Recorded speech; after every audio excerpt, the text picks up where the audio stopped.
1, 2, 3, 4, 5, 6 areas of pretty significant rust. Hey guys, welcome back to the Build Room. In this week's episode, we've got a mammoth task ahead and we are taking on 6 major areas of rust down one side of Violet Crumbles. Now those areas look pretty bad and we haven't even got the paint off them yet. So there's just no telling what we're actually going to be in store for today. But the bottom line is we're doing a big push to try and get this thing moving towards being back on the road. So stick around and check it out.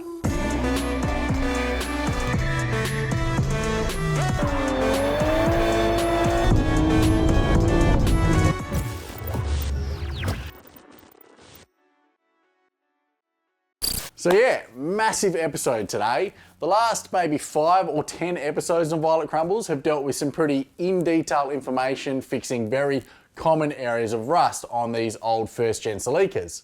So today we're having a big push and we're going to try and repair all the rust down the passenger side of Violet Crumbles. So what does that mean for you guys? Well, first of all, it means this one's going to be a bumper episode. I am fully expecting 40 to 45 minutes of runtime by the time we get to the end of this. The second thing is going to be, in order to get this done in the next 24 hours or so that I have to film before I get on to editing, I'm going to have to drop the production value just a bit. So I've been trying really hard in the last few episodes to raise up the production value, and this one we're going to do more time lapses and then I'll bring you guys back in at certain points to talk about how much we've done. So really, rather than you guys getting detail in this one, you're going to get progress. With the idea being that at the end of this episode, we'll have done enough rust repairs so that in the next episode, we can finish stripping out the interior and then get that heavy duty paint in there and have it sealed up once and for all. Now, as I said in the last video, the passenger side looks a lot better condition than the driver's side, but the caveat there is we haven't stripped any of the paint or anything off, so we really don't know. I could get the grinder on this thing now and expose a heap of filler and a heap of holes, and then we're gonna have a problem. So let's jump up and have a look at the points in question, and then we can start stripping some paint. Now the first area that we're going to look at is underneath the scuttle panel where the doors mount up. So we've already got a penetration here. That basically is looking pretty bad. So there's going to be some exploratory holes cut in there and then we'll figure out how much sheet metal has to come out. We've got a little bit of rust in this area that we cut out on the other side. I may just cut this out on this side as well just to be safe. Then we've got the dogleg area, and this one looks much better condition than the other one, but the other one had clearly had some dodgy repairs and was full of bog. So I'm expecting more of the same on this side. So while it looks good now, give it about 5 minutes, I'm sure it's going to look absolutely horrendous. Then we've got some really easy to see rust through the wheel arches. And then inside the wheel arch, this panel here is rusted out, and you can see as we move in towards the boot area and the back quarter, this is just full of rust, and I'm sure there's going to be a big piece of sheet metal that needs to go back in there. Now luckily it doesn't look like we've got any rust in the area that we repaired last week on the other side, so I'm happy with that.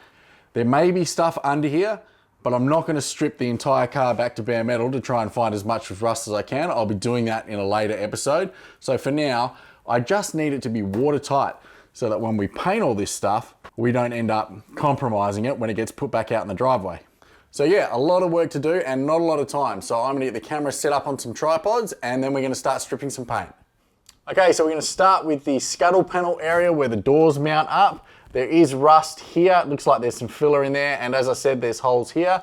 I'm just gonna be using a strip-it disc on the grinder. These are really good for rapid removal of material. You've just gotta remember, make sure you're wearing a respirator, and of course, the goggles do not do nothing.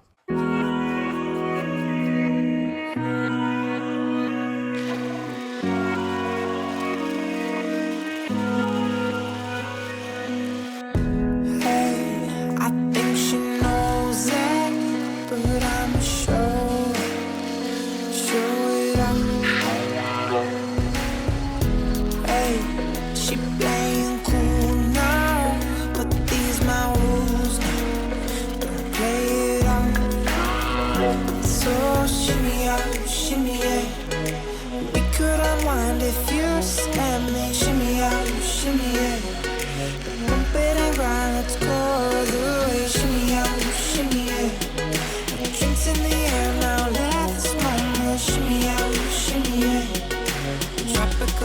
are taking over.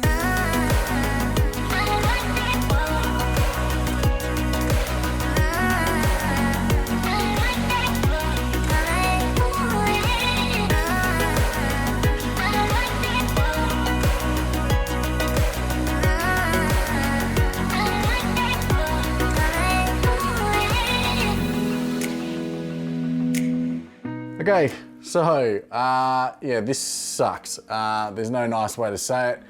It looks like there's been a hit through here. It doesn't show up that well on camera, but all of these little dents and hammers through here look like they've been to push this panel back into shape somehow.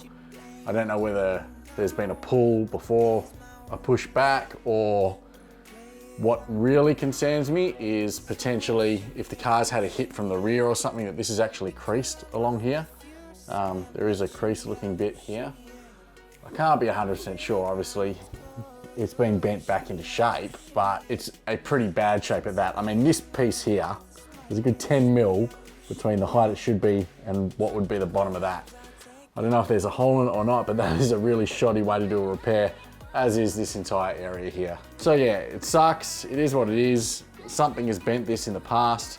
What I'm gonna do now is just strip the remaining edge down here, and I'm gonna strip this rear end area, and then we're gonna regroup.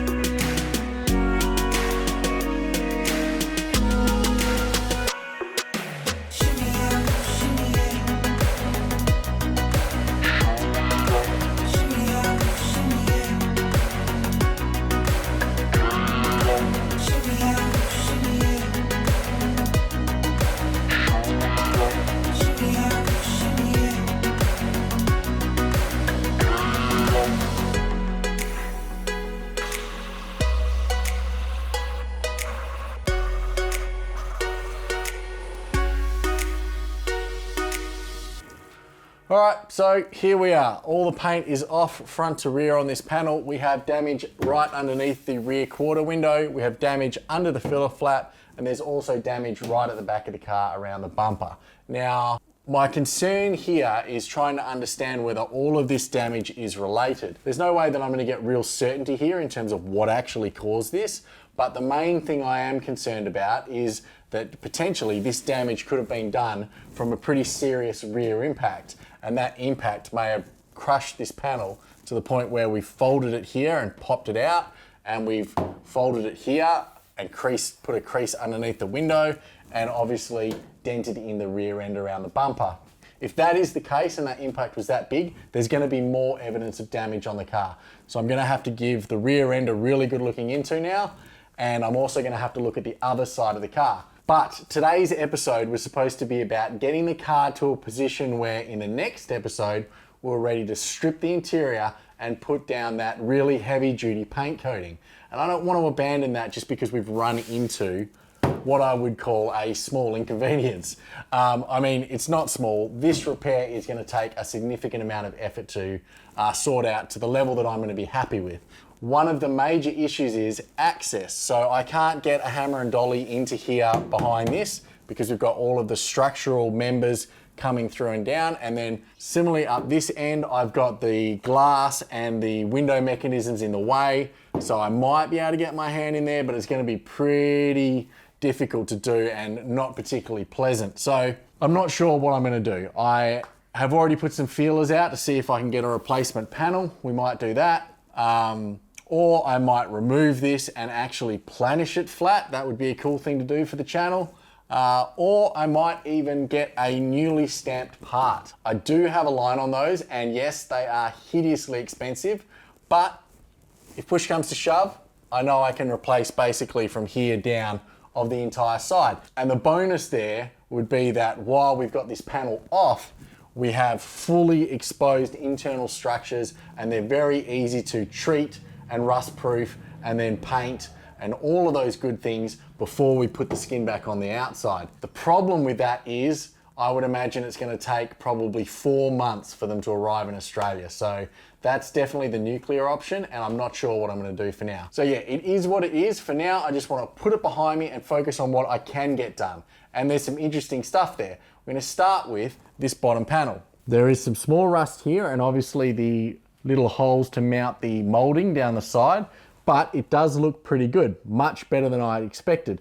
So I'm just going to cut this off along this line. On the other side, I cut it much higher, but that's because we had rust a lot higher. And the problem with cutting it high is that I have a join now in the middle of this panel, which means it's much harder to get a smooth surface all the way along here when you're done. If I cut it in here, it doesn't really matter. I'm not going to impact the curve on this, and this join I'll be able to grind back pretty flat. So with this off, I should be able to get to the internal structures, which are the bit that face the floor on the other side, and sort all these out. If there is rust and it's moving up, I'll have to change that plan, but for now I can stick with that. As we move down through the door sill, similarly, I'll just tack up all of the little holes for the body molding, grind them back flat and sort them out, and then we'll move on and get that lower scuttle panel / door mounting area sorted. So yeah, let's forget about this cluster for now and focus on what we can fix. And for those of you that messaged me after the last episode, yes, I'm covering up the glass in this episode to protect it. I did do the side windows in the last episode, but forgot about the rear glass, which was very silly of me. So in this episode, we're going to be protected, and we're going to get the grinders out, and we're going to do some exploratory surgery here and here, and see what we've got ahead of us.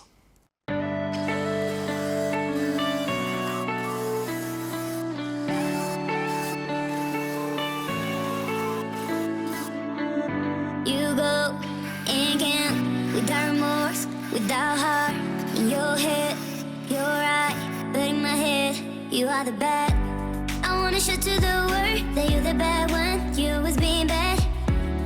That use all my love, use all my time, use all my heart.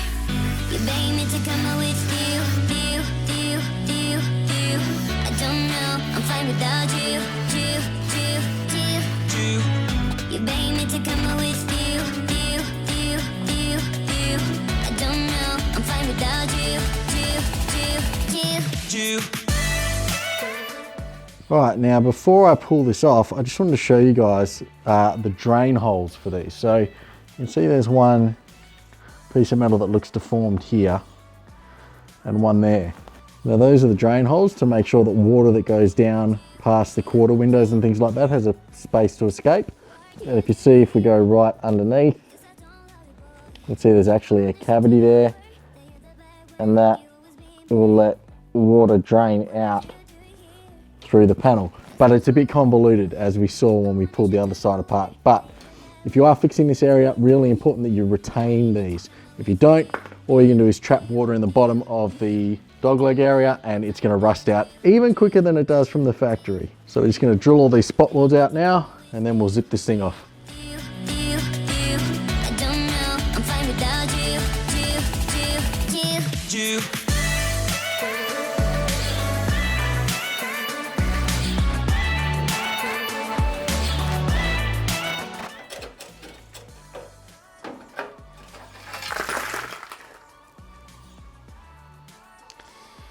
All right, what the hell is that? I think this is money. That is a 20-cent piece. I think that's probably a 10, some 5s. I think someone might have been using the window slot as a piggy bank. Yeah, kids in the back of cars, I'd imagine. What's this? Yeah, there's a chopper pop. You know what? With all of these coins, I can probably go get a new one of those. All right, so the inside of this piece doesn't look too bad. It needs obviously a wire brush and a clean up in general. It needs to have these bottom pinch weld areas straightened out, and then obviously that piece replaced and that little hole on the end welded up. But other than that, yeah, pretty good. I don't think this is gonna be too hard to fix. This won't be going back on today. Obviously, I've got to figure out what I'm doing with this area first before I waste time welding that back in. And as for this section, it doesn't look bad, but it also doesn't look good. I'm gonna cut out this section obviously to replace it, and I'm gonna have to replace an area in here. So what I might do is just sort of trim down the side, across the top, and then undo those spot welds at the bottom further, and we'll pull this layer off as well. That gives us access to the final layer at the back to sort that out. And then I can fix this on the bench and then bring it back and weld it in. But much better than the other side. I'm gonna have a lot more structure here than I do on the other side. Not that the other side is lacking in structure, it's just I had to fabricate it from scratch, and obviously it doesn't look the way the original did. So it's an interesting setup. You can see down the bottom that, you know, there's difference in heights here, and as I said, that's to allow the drainage. So if you remember where our drainage points were coming out, which is here and here, they're both on these raised areas. So water can pool in this, and then it'll just slowly drip out that slot. And that slot faces backwards so that it doesn't get water and stuff shoved into it as you're driving, and also there's probably a small Venturi effect behind it to sort of suck things out of there. No good if you're busy clogging it up with 20-cent pieces though. So yeah. Anyway, let's get this zipped off and see what the final layer looks like.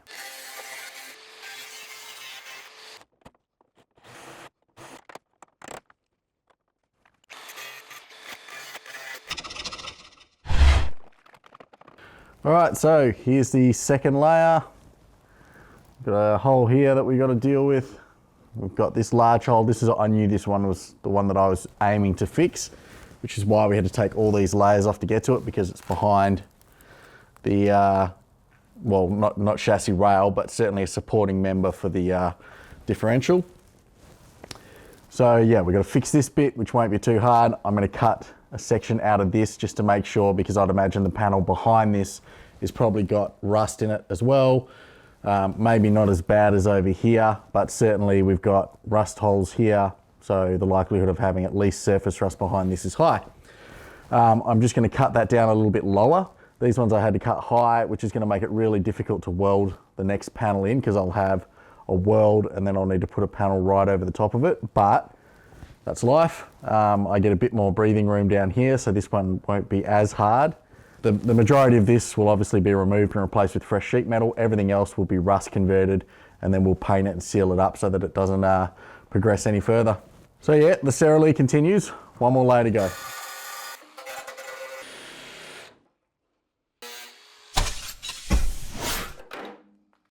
All right, so yeah, that's pretty much as expected. The good thing is that up here, you can see that there's rust here and then it transitions to good metal. So I think I cut this off just to the right height. Just gonna be able to clean up behind there and sort that all out.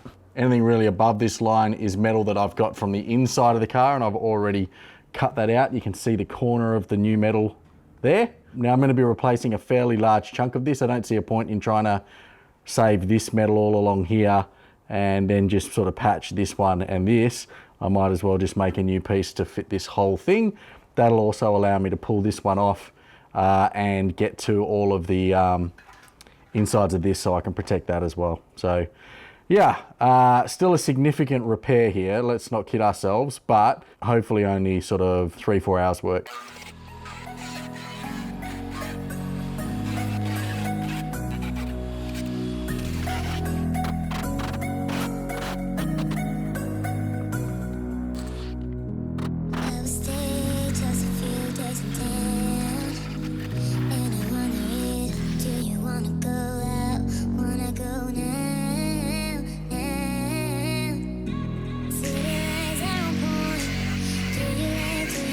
This could be a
All right, so we've got the base panels in now, and I did spend a lot of time after that just cleaning out the internals and making sure that I could get some good coatings of copper primer all over the insides, basically just to renew the original primer that was on all of that sheet metal to start with. Now, that means I've got these 3 pieces left that we're going to do today. I'm not going to worry about the final outside skin of that rear quarter because I don't know what I'm going to do with it yet.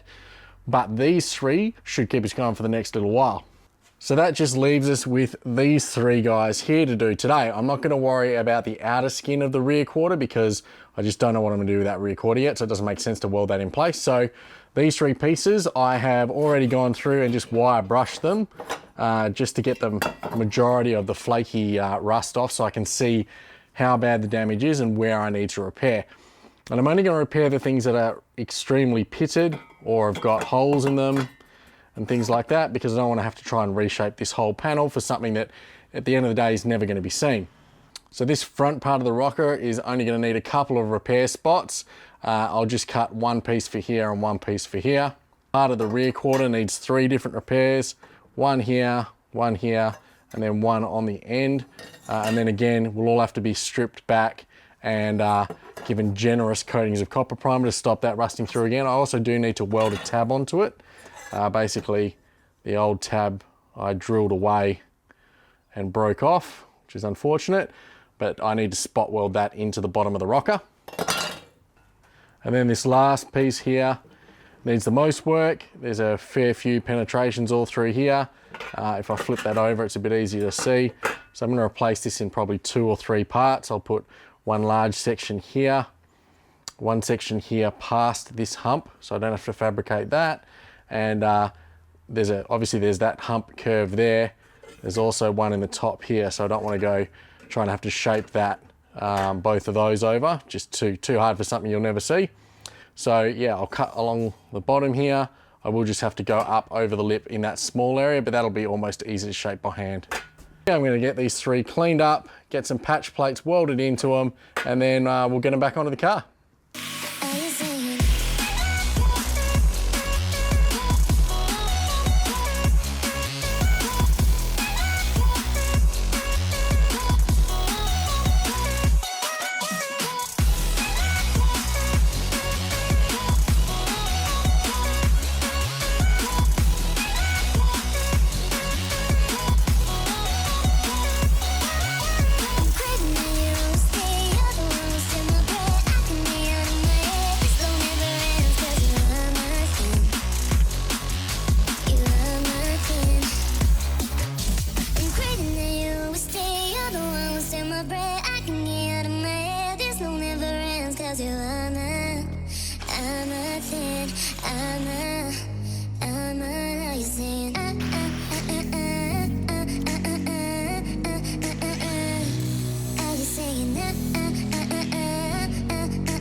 All right, so here are the 2 pieces finished that need to go back into this dog leg section, and we've fully copper primed this out now. It's looking pretty neat and tidy. It's interesting to note, see down here, I don't know if you can see that with my hand behind it, but there's actually a hole here.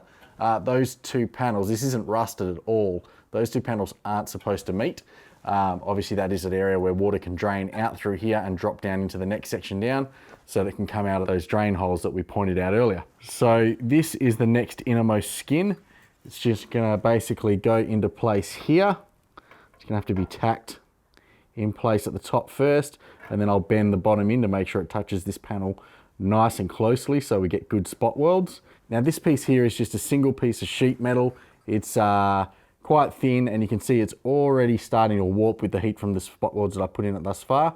It relies on having multiple layers down here to get its strength. So when I weld this in, we will increase the strength a little bit, but we're also going to probably warp it even more.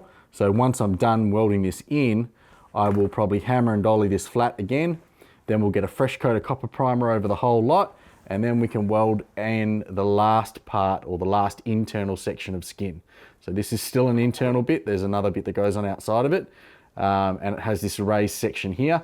The only tricky bit really here is that as we go looking underneath, you can see that down here you've got a fair amount of distance between the inner skin and the outer skin.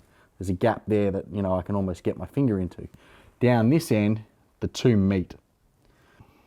So it's going to be really hard to set one panel back here and then tack it in place and not have those welds interfere with the top blast. And as I said, not looking to have clean welds. I mean, you can see here, I haven't really bothered with tidying this up at all. It doesn't matter, provided there's no big holes that are going to catch water and force it to rust out. But this copper primer has proven itself over and over again to me so far in this build. I'm pretty confident that we're not going to have any more rust issues here in the near future. So yeah, let's get these pieces in and then see where we're at.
Okay, so we are done, and that was a mammoth undertaking. I mean, apart from the damage that we found in the car, which was disappointing, but also interesting in the fact that there seems to have been a street sign or something else like that welded into it. I mean, comment below if you've ever cut up a for sale sign to weld into your car because you haven't had access to sheet metal. But in terms of the overall repair, I'm pretty happy with it. That dog leg section especially was very tricky to weld. The way that I cut out the sheet metal wasn't ideal, and also some of the areas were getting pretty thin and they were just blowing through quite easily. But in the end, we managed to get it all back together. It's structurally sound. It's got a heap of copper primer in it, so it's not gonna rust out a couple of years from now, and I'm pretty happy with how things have gone. And if you're happy with how things have gone, you should probably hit that like button, subscribe, and hit the notification bell. So yeah, that's it for today's episode. The main thing is that we managed to hit that milestone we were looking for, which is all of the interior facing sheet metal has had the rust removed, new sheet metal put back in, and is all primed and painted and ready to go. Which means in next week's episode, we can strip all of the paint out of the interior, we can fix up a few little things that are broken, and we can weld in that main cross member. And then once that's done, we're ready to paint that whole thing in that highly durable Pour 15 style paint. So make sure you stay tuned for that one. And if you're new to the series, you can watch the whole Violet Crumbles series that I'll link to here, and I'll put some A90 episodes here. Other than that, I just want to say thanks for watching, and I'll see you next time on The Build Room. Bye for now.